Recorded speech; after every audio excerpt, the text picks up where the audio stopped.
O que a Bíblia diz a respeito do diabo? Quem ele é, como surgiu e o que ele quer?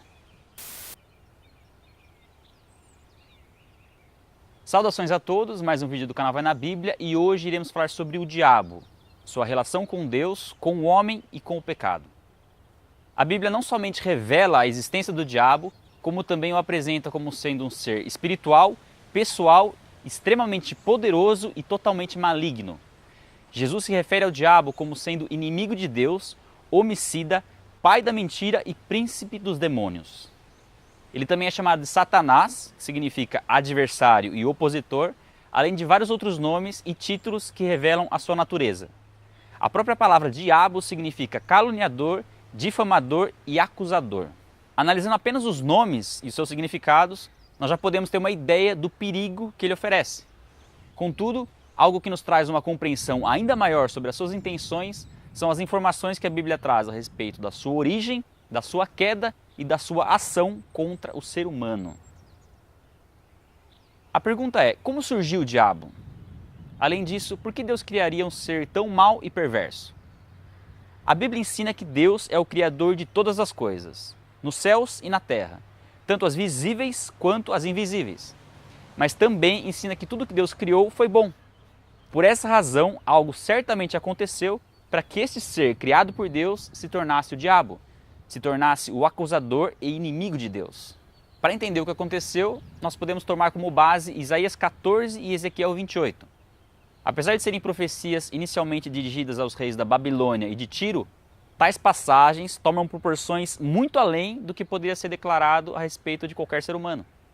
Tanto o texto em si, quanto o contexto bíblico, mostram claramente que se trata de uma referência à origem de Satanás. Ezequiel fala de um anjo criado de forma especial, o chamando de estrela da manhã, na tradução para o latim, Lúcifer. Ele é descrito como um modelo de perfeição, cheio de sabedoria e perfeita beleza, criado por Deus como um querubim, um anjo de alta hierarquia que provavelmente era o responsável por comandar a exaltação e a glorificação de Deus. A Bíblia diz que desde o dia em que ele foi criado, ele permaneceu inculpável em seus caminhos, até que algo aconteceu.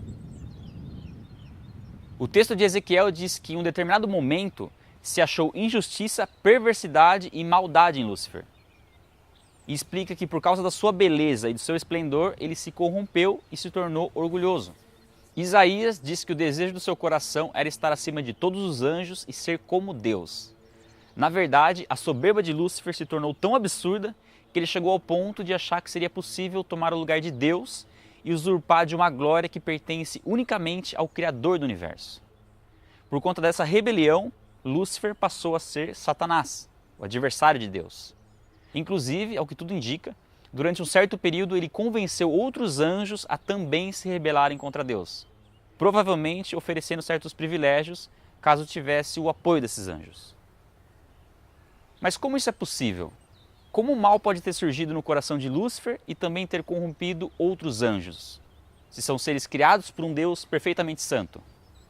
Na verdade, isso demonstra como a obra de Deus é extraordinária. Afinal, os anjos foram criados com o poder de tomar decisões morais e reais, assim como nós. Deus dotou a sua criação de uma natureza tão livre que permitiu até mesmo uma rebelião. Deus permitiu o mal, mas jamais compactou com ele. E por essa razão, Satanás foi expulso dos céus. Esse evento é descrito em pelo menos 3 passagens bíblicas.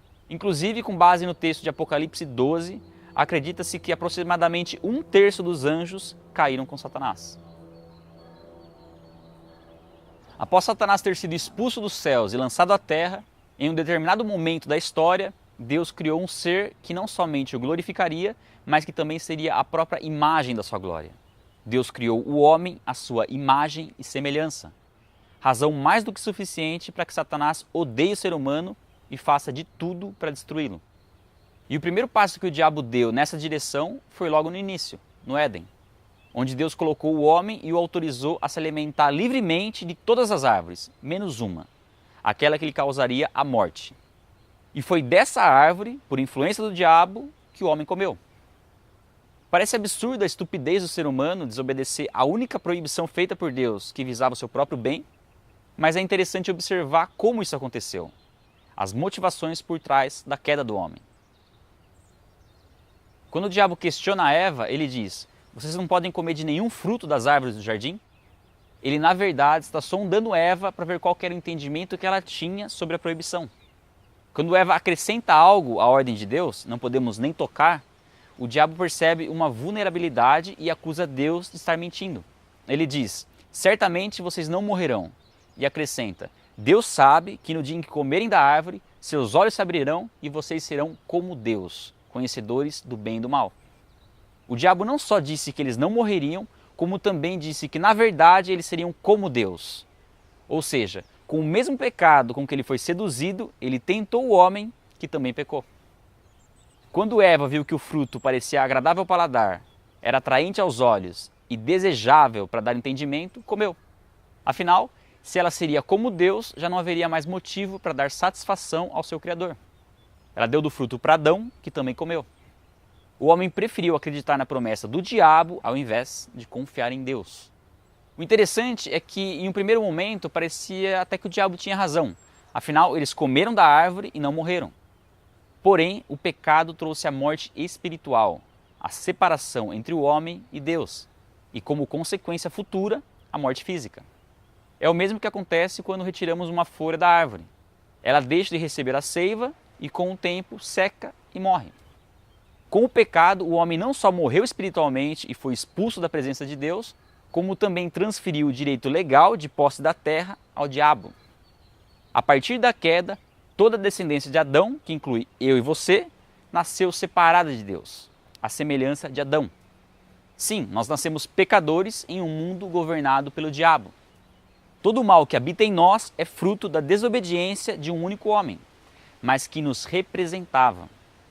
A culpa foi de Adão, foi de Eva e foi do diabo. Mas hoje ela também é minha e sua. Somos tentados e pecamos por causa do nosso próprio mau desejo. Mas com toda certeza o diabo colabora muito para que isso aconteça. E para entender como ele faz isso, é fundamental conhecer o que a Bíblia diz sobre a situação atual do diabo. Onde ele se encontra, o que ele sabe e o que ele pode fazer. O entendimento popular é que o diabo se encontra no inferno rodeado por demônios. E de fato, a Bíblia ensina que o destino do diabo é o castigo eterno no inferno. Porém, deixa claro de que ele não está lá agora, mas que na verdade ele circula pela atmosfera e atua nas regiões celestiais, sendo chamado de príncipe das potestades do ar. Contudo, isso não significa que ele seja onipresente e que possa estar em mais de um lugar ao mesmo tempo. O diabo também não é um ser onisciente, ele não sabe todas as coisas. Entretanto, trata-se de um ser milenar, que conhece a Bíblia e acompanha a história da humanidade desde o início. O diabo raciocina, pensa, age e aprende novas formas de deturpar a verdade a fim de enganar e manipular o homem.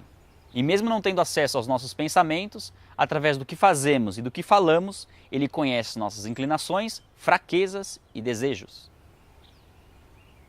E apesar do diabo ser muito poderoso, ele também não é onipotente. Existem coisas que ele não pode fazer. Aliás, ele só pode agir dentro do limite estabelecido por Deus. E a permissão que Deus concede ao diabo envolve questões complexas, que geram certos questionamentos. Dentre eles, o principal é: por que Deus ainda permite que o diabo continue praticando o mal no mundo? A resposta não é tão simples, pois envolve a soberania, a eternidade e a onisciência de Deus.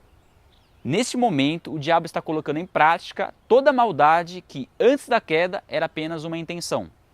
Deus já julgou e condenou o diabo, não somente pela intenção, mas pelo que ele fez. E a explicação para isso é que, para nós, que estamos limitados pelo tempo, o diabo ainda está fazendo, mas para Deus, ele já fez. Mas se o diabo não é onipresente, nem onisciente e nem onipotente, como ele pode conhecer detalhes da vida de cada ser humano que vive sobre a Terra? Bom, a resposta está na existência dos demônios. Ao que tudo indica, os anjos que caíram com Satanás agora são demônios que atuam debaixo do seu governo. Inclusive, assim como no caso dos anjos, também existe uma hierarquia entre os demônios. Alguns menos, outros mais poderosos. A verdade é que os demônios são tão numerosos que multiplicam a presença do diabo, dando a impressão dele ser praticamente onipresente. Dessa forma, tanto o conhecimento que ele tem a respeito de nós, quanto a sua capacidade de agir contra nossas vidas também se multiplica. Já a forma de atuação dos demônios é a mais variada possível. Podem tanto trabalhar na base da influência, através de pequenas sugestões, como até mesmo possuir o corpo de uma pessoa. Podem causar enfermidades, curar enfermidades para produzir o engano, induzir comportamentos, oprimir e até mesmo matar uma pessoa. Tudo isso preferencialmente de maneira oculta, para que nem a pessoa afetada saiba que está agindo sob a influência de um ou mais demônios. Para cada situação, o diabo tem uma legalidade, ou seja, uma permissão específica para agir. Contudo, sua principal estratégia sempre será a de permanecer em oculto. E aí você pode se perguntar, o que o diabo ganha com isso? Qual o objetivo dele? Primeiro, é importante lembrar que o diabo é homicida, odeia o ser humano e tem prazer em nos causar sofrimento. E segundo, que ele já está condenado e lhe resta pouco tempo. Sendo assim, todo o seu esforço está em levar o homem para a mesma condenação, a eternidade no inferno. A principal forma de atuação e influência do diabo sempre foi e sempre será através do engano. Não existe nenhum outro ser no universo que supere o diabo na arte de convencer pessoas a acreditarem na mentira e desprezarem o conhecimento da verdade, ou seja, desprezarem o conhecimento bíblico. Uma vez que entendemos que a Bíblia é a completa palavra de Deus e fonte de toda a verdade, ela se torna o único livro no mundo capaz de revelar de forma segura todas as mentiras do diabo. Por essa razão, a sua estratégia é fazer com que o homem não leia a Bíblia. Caso ele leia, é fazer com que ele não entenda. Caso ele entenda, é fazer com que ele não creia. E caso ele creia, é fazer com que ele não coloque em prática. Para cada um desses estágios, ele se utilizará de uma mentira diferente. Existem mentiras que apontam uma direção totalmente oposta da verdade, negando inclusive a própria existência do diabo, mas existem mentiras que estão muito próximas da verdade, sendo até mais perigosas. Muitas vezes o diabo nega uma mentira com outra mentira para que essa segunda mentira pareça verdade. Para promover o engano, ele apresenta algo ruim com aparência de bom, mas mantém algo ruim com aparência de ruim, fazendo com que o homem pense estar no caminho certo, quando na verdade permanece no caminho errado. Lembre-se, a ação do diabo é através da mentira. Ele mente sobre a possibilidade de arrependimento, que ele não tem, mas que nós temos. Ele mente sobre a salvação pela fé, mente sobre o perdão de Deus, sobre a ressurreição dos mortos, sobre o juízo de Deus, sobre a vida eterna. Ele mente sobre tudo. Não é aparecendo com chifre, rabo e tridente que o diabo promove o engano. Afinal, quem adora uma imagem do demônio sabe muito bem o que está fazendo. Agora, quem adora uma imagem de um ser celestial, este sim, através do engano, pode estar adorando ao diabo. Por causa do pecado, nossa condição natural já é a de condenação. O trabalho do diabo é apenas nos manter em uma condição em que nós já nos encontramos. O que ele precisa é esconder de nós o amor de Deus e a salvação que há em Jesus Cristo. Aquilo que o diabo procura ocultar, Deus, em sua infinita sabedoria, já nos revelou através da Bíblia.